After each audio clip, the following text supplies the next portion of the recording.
Olá, boa noite, seja muito bem-vindo ao ESB Notícias, segunda edição. Estamos chegando até a sua casa com as informações do sudoeste do estado. Para você que nos acompanha pelo YouTube, muito obrigada também pela companhia. Voltou a chover forte na tarde desta quarta-feira aqui em Vitória da Conquista. Ontem tivemos muitos transtornos e a Defesa Civil do município está contabilizando os prejuízos. Ainda bem que ninguém ficou ferido. E para entender o que está causando esses temporais de verão, nós vamos conversar com o professor Rosalvi Lucas, que é climatologista e professor aqui da UESB. Professor, seja muito bem-vindo à UESB Notícias. Boa noite. Boa noite. Professor, explica pra gente, nas últimas 24 horas, nós temos dados, que o pluviômetro instalado no estádio Lomanto Júnior marcou 54,69 milímetros, de chuvas. No centro, mais de 39 milímetros de chuva. Na hora do temporal de ontem, a precipitação foi de 47,57 milímetros. Isso sem contabilizar a chuva de hoje, Tem os dados atualizados aí pra gente? Sim, então, do dia 1 até o dia 20 de janeiro, teve só 0,5 milímetro, 20 de janeiro. De 20 de janeiro até agora, totalizou 79 milímetros. Então, basicamente, a gente choveu 70% da média esperada para o mês de janeiro, que é 108,8 milímetros para o mês de janeiro. Com essas chuvas de hoje, provavelmente a gente vai ultrapassar esse valor, Sim, claro. Tanto que a gente vai ter, durante a semana, vários dias com esse mesmo comportamento pluviométrico. Chuva, eles passaram e a gente vai passar dos 108 sem problema. Essas chuvas são localizadas ou elas estão distribuídas aí pelo território baiano? Não só pelo território baiano. Essa massa de ar úmida, ela é justamente provocada pelo evento extremo chamado Laninha. Então, ela está provocando uma grande massa úmida dentro do território brasileiro, na região norte do país, se estendendo pela região nordeste. Então, está criando um corredor de umidade. Então, quem estiver, os estados que estão nessa trajetória, então todos eles têm uma grande quantidade de chuva, relâmpagos, trovões, inclusive chuva bem acima da média esperada para o período de cada lugar que a gente tem registrado. É algo semelhante ao que ocorreu no final do ano passado ou é algo diferente? Não. Muito provavelmente a gente vai ter um evento muito parecido com o mês de dezembro. Inclusive, dezembro de 2021 foi 414 milímetros. E aqui na estação a gente tem dados da cidade desde 1932. De 1932 até agora, nunca teve nenhum registro de 414 milímetros. O mais próximo foi 1948, que foi 378 milímetros. Então, uma coisa assim bem estupendamente alta, muito elevada a quantidade de chuva. E talvez não vai se repetir naquela escala, mas a gente vai ter chuva mesmo durante esse período chuvoso todinho. Então vai ser dezembro, janeiro, fevereiro e março de 2022 e muito provavelmente até o começo do período chuvoso lá na frente, a partir de outubro. Nossa, e a gente também observou, principalmente ontem, muitos ventos fortes, não é, professor? Certo. A laninha, quando vem, ela causa uma certa desestabilidade climática, aumenta a chuva em uma área e diminui em outra.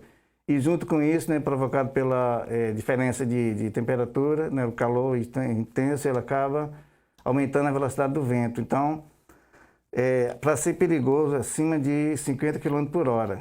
E a gente já passou aqui em Conquista de 50 por hora. Então, ainda bem que é vento de curta duração, mas que a gente está tendo alguns lugares pontuados em que o vento está muito elevado, uma ventania, e que está provocando queda de árvores, estruturas metálicas que são mal instaladas e está derrubando essas coisas. A gente viu, ontem o letreiro de uma estrutura grande, de um hipermercado que caiu. O senhor estava comentando com a gente antes de entrarmos aqui no ar que os ventos ontem chegaram a mais de 90 km por hora?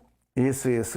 O pico ontem foi 92,8 km por hora, por pouco tempo. Mas é um valor extremamente elevado para a região, porque aqui a média é entre 25 e 35 km por hora, quando é muito alto. E quando chega a partir dos 50, como eu falei, 60, 70, 80, 90, então é uma coisa preocupante e que deve se ficar em alerta, que pode ser que ocorra daqui para frente.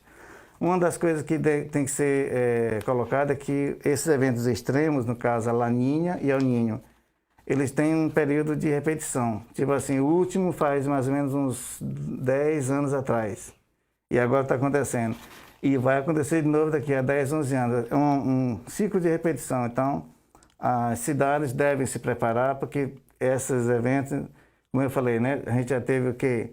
O último foi há uns 10 anos atrás. Daqui a 10 anos, mesma coisa. Então, vai ter esse mesmo tipo de problema, quantidade de chuva, ventania, etc, etc. É o tempo suficiente para as cidades irem se preparando. E a gente viu também uma imagem forte, né? Em Poções, a estrutura de um posto de gasolina vindo abaixo, né? Um caminhoneiro estava lá e filmou na hora, estava filmando, gravando um vídeo no celular e acabou flagrando o momento exato que o posto veio abaixo. O senhor estava me falando que era algo semelhante a um ciclone? É semelhante ao ciclone, só que o ciclone aqui nessa região geográfica não acontece, porque tem que ser perto da região dos trópicos. E também a velocidade acima de 117 km por hora. Tanto que chegou a 90, extrema, chegou né? Perto. De 90 para 117, mas assim, não é um ciclone. É um evento ciclônico, que é justamente provocado pela diferença de temperatura, né? E aumento brusco de temperatura e esse desnível de temperatura, que acontece justamente a elevação do ar, então ele cresce na forma helicoidal e aí vai provocando aquela estrutura muito parecida com o ciclone, mas é só parecido, ainda bem. Ainda bem, é bom a gente alertar a população, né, que quando começar a chover, se abrigar, ir para casa, né, sair da rua, né, professor? E outra coisa, voltando para o ciclone, realmente o ciclone ele é demorado. Quando ele surge, ele demora 40 minutos, 60 minutos, 1 hora e 10, etc. E esse que aconteceu demorou poucos segundos, 10, 15 segundos no máximo. E é justamente assim, a diferença, porque a quantidade de tempo é menor e a velocidade do vento também. Muito bem. Professor, muito obrigado por sua participação aqui com a gente no SB Notícias. E vamos mantendo contato aí, né? Sim, claro. Para saber como é que vai se comportar esse verão, né? E nós estamos monitorando, né, cada dia, cada hora, velocidade, etc., e fazendo as comparações para manter a população alerta, né, e informada sobre tudo o que acontece. E é nosso dever, enquanto trabalhamos com climatologia, para alertar e fazer com que as pessoas se sintam informadas, principalmente. Muito bem. E agora, já que a gente está falando de chuva, né, vamos ver aqui na tela a previsão do tempo para a Vitória da Conquista e região.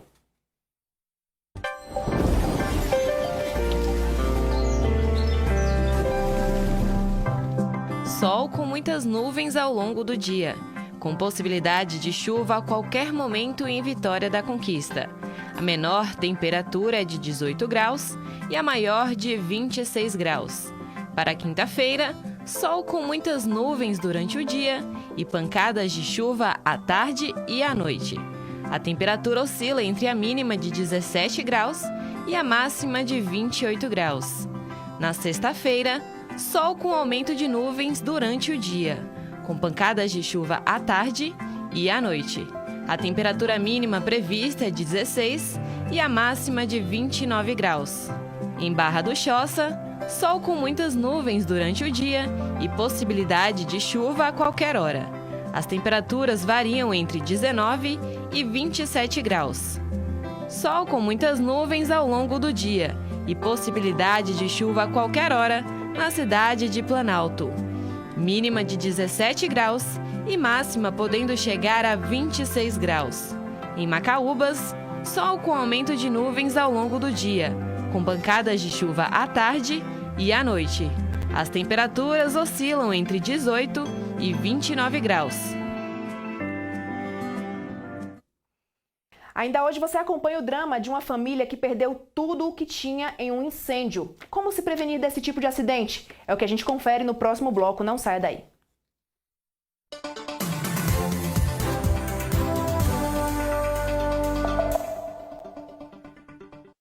Nessa pandemia, a regra é só sair de casa para coisas fundamentais e doar sangue é uma delas. Por isso, a Imob está tomando todos os cuidados, com acesso às dependências controlado, poltronas de doação separadas e reforço na higienização. Agende sua doação através do site, e-mail, mas venha de máscara e sem acompanhante. A solidariedade não pode ficar isolada. Doe sangue. Governo do Estado.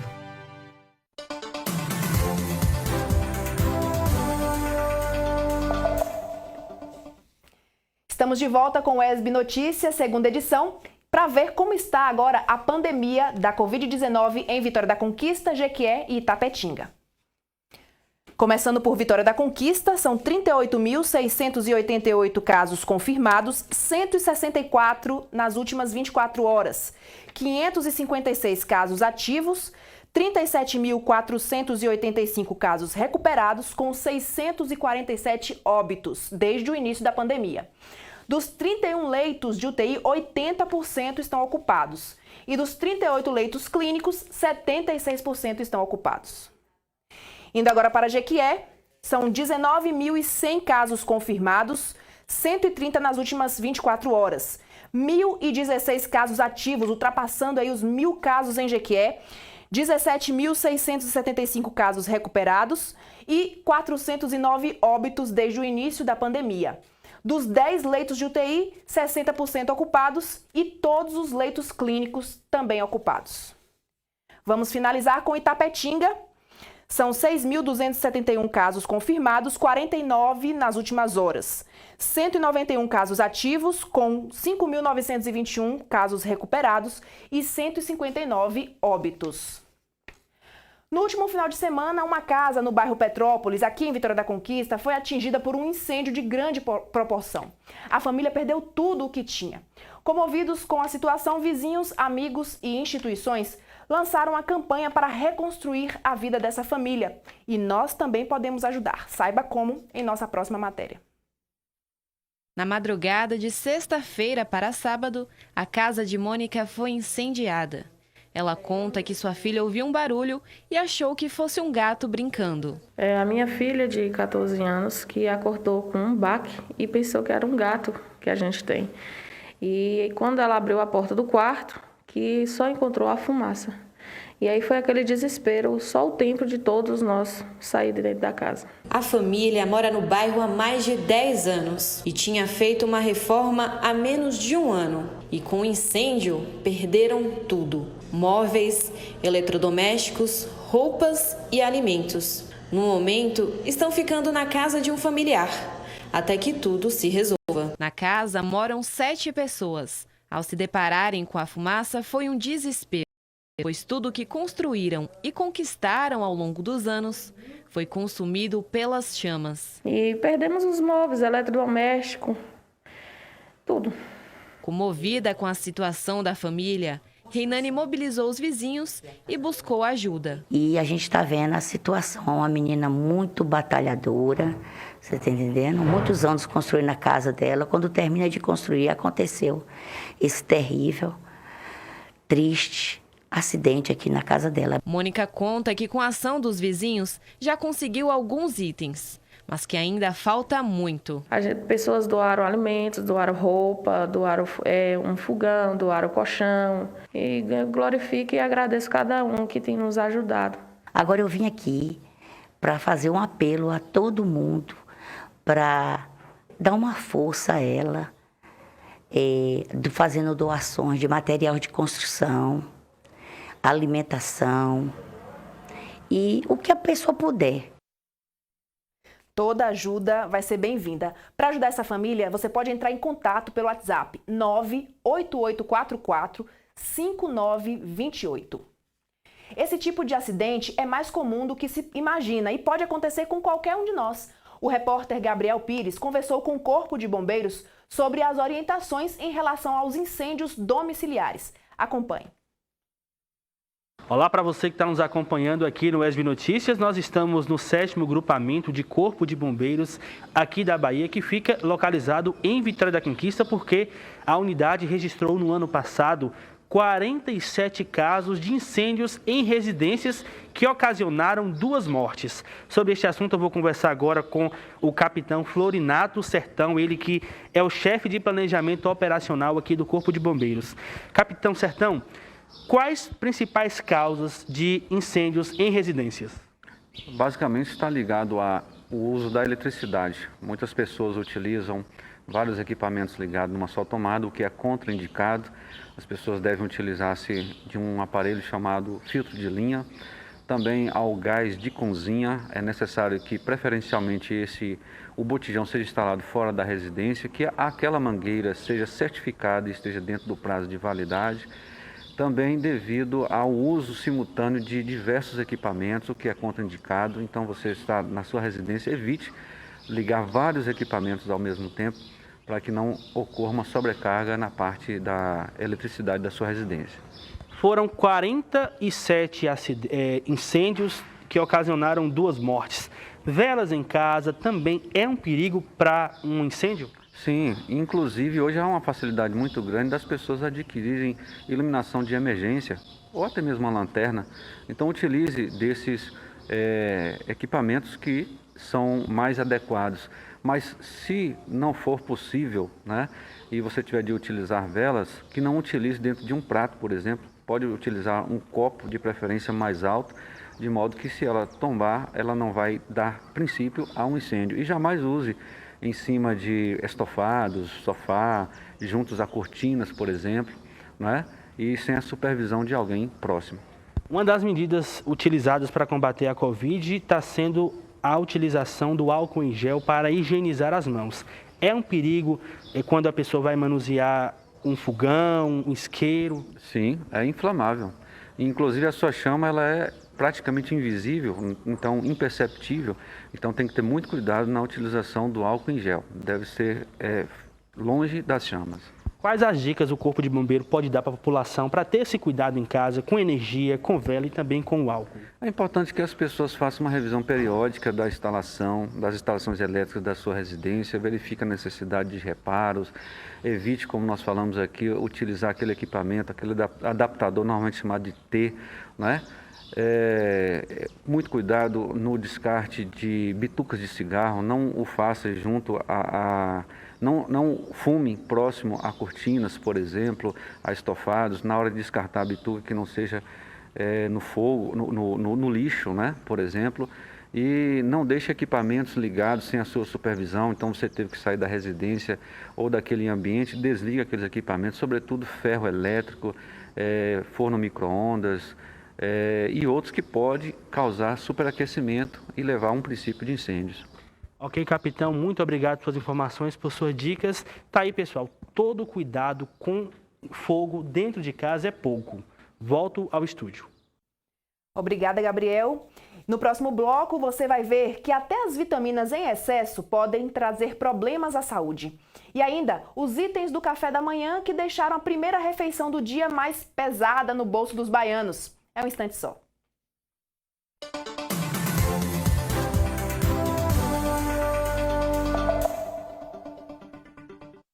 Música de qualidade, informação com responsabilidade, valorização da cultura regional. Sintonize a UESB FM em Vitória da Conquista, 97,5. E curta o melhor conteúdo 24 horas. UESB FM, informação, formação e conhecimento.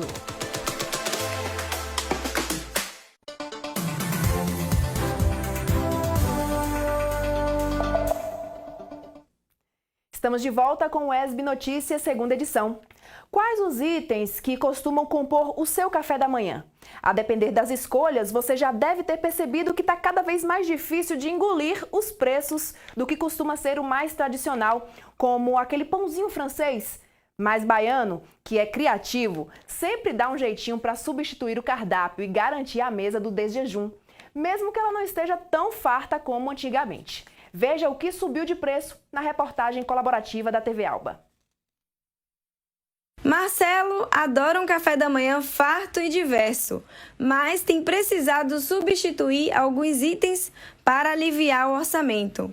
O pão, por exemplo, está dando lugar às raízes. Eu, particularmente, estou substituindo o pão por algumas coisas, como raiz, porque eu gosto mais, é mais saudável, mas também porque eu consigo consumir com mais vezes, com mais frequência. O pão é uma coisa que é muito boa, todo mundo gosta, mas está ficando mais cara a cada dia. No ano passado, a cesta básica aqui em Salvador apresentou uma alta de mais de 8% na comparação com o último mês de dezembro de 2020. E o pão, principal item do café da manhã de muita gente, é considerado o quarto mais caro da lista. A supervisora técnica do DIEESE, Ana Georgina, conta quais desses alimentos estão pesando mais no bolso da população e os fatores que acarretaram para o preço salgado. O café foi o produto que teve a maior alta na sexta, né? Foi uma alta de 17,95%, seguido do açúcar, né? 6,74%. Tivemos também uma alta de 2,47% no pão e de 1,31% na manteiga. Só, né, o leite que teve uma redução de 1,13%. Isso é resultado de diversos fatores, né? Desde você ter uma safra menor, como foi o caso do café, né? Uma safra menor e também mais exportações. Em relação ao pão francês, isso está extremamente ligado à questão do câmbio, né? Porque a maior parte do trigo que nós utilizamos no Brasil, inclusive para produzir pão, né? Pão e derivados de trigo, é importado. Então, como a gente tem nesse momento um câmbio bastante desvalorizado para o real, a gente acaba pagando muito mais caro, né, para trazer o trigo e para fazer o pão. Ao consumidor, resta realizar escolhas mais econômicas e, para isso, é preciso ficar bem atento aos preços de cada item. Tiramos queijo, usamos outra proteína, como você vê aqui, raízes só mesmo, praticamente, café com leite e vamos levando a vida, né? Fundamentais para o bom funcionamento do organismo, quando consumidas em excesso, as vitaminas podem causar intoxicação e trazer uma série de sintomas prejudiciais. Por isso é importante saber a dosagem certa de cada uma delas e não exagerar. Como sabemos, as vitaminas são nutrientes extremamente importantes para a nossa saúde. Mas você sabe como consumir a quantidade necessária no dia a dia? A recomendação, basicamente, é bem tranquila de ser atingida, né? A gente tem uma recomendação diária para todas as vitaminas e é bem tranquila de ser atingida desde que a gente faça o consumo regular, né? De frutas, verduras, legumes, enfim. Fazendo um consumo aí de uma média de 2 a 3 porções de frutas diária e de 2 porções de legumes e verduras, a gente já consegue ter, né, essa quantidade diária de todas as vitaminas. Muitas pessoas têm dúvidas de onde encontrar cada uma das vitaminas. O nutricionista Igor exemplifica para nós algumas delas. As vitaminas a gente tem aí através da forma alimentar e também temos através da suplementação. Como disse, a gente pode trabalhar, né, uma alimentação regular e basicamente atingir essa recomendação. Por exemplo, a vitamina C, a gente tem aí uma média de 75 a 90 miligramas dia, dependendo, né, mulher e homem. Se a gente faz o consumo aí basicamente de uma laranja e um kiwi, a gente já atinge essa recomendação de vitamina C. Sem falar que na laranja, além da vitamina C, temos também vitamina A. Donilzete, que faz feira regularmente, sabe da importância de consumir vitaminas e não deixa de escolher bem os seus alimentos. Sim, como a uva, o melão, a banana, né, laranja, a manga, maçã. E verdura também, né, que é vitamina também. O consumo dessas vitaminas pode ser feito de 2 formas, através de alimentos e da suplementação. Mas a suplementação é indicada em casos específicos. Em casos específicos, aí por conta de alguma patologia, por conta de uma má absorção através da alimentação, identificada através de um exame de sangue, né, um exame bioquímico, a gente pode estar fazendo a suplementação. Então a suplementação ela se torna necessária quando a gente tem uma disfunção ou a gente não consegue atingir, né, as recomendações diárias aí através somente da alimentação. A regra é clara. Tudo em excesso faz mal e com as vitaminas não poderia ser diferente. A busca exacerbada pela saúde pode trazer consequências para o nosso organismo, como é o caso da superdosagem da vitamina C e da vitamina D. Assim como a vitamina C, a vitamina D, quando o excesso através da suplementação traz aí alguns sintomas, né? Então um pouco de diarreia, dor de cabeça, enjoo, vômito.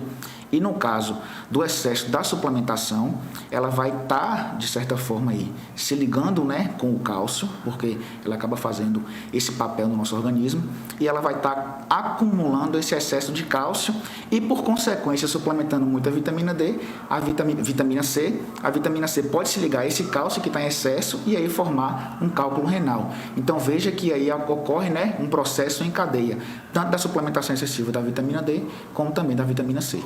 Com a atual síndrome gripal da variante do influenza, diversas pessoas buscam a automedicação, como, por exemplo, o uso da vitamina C. Mas o nutricionista explica que este consumo não auxilia no tratamento. A vitamina C, a gente chega na farmácia e está lá, leve 3, pague 1, compre tantos tabletes por X.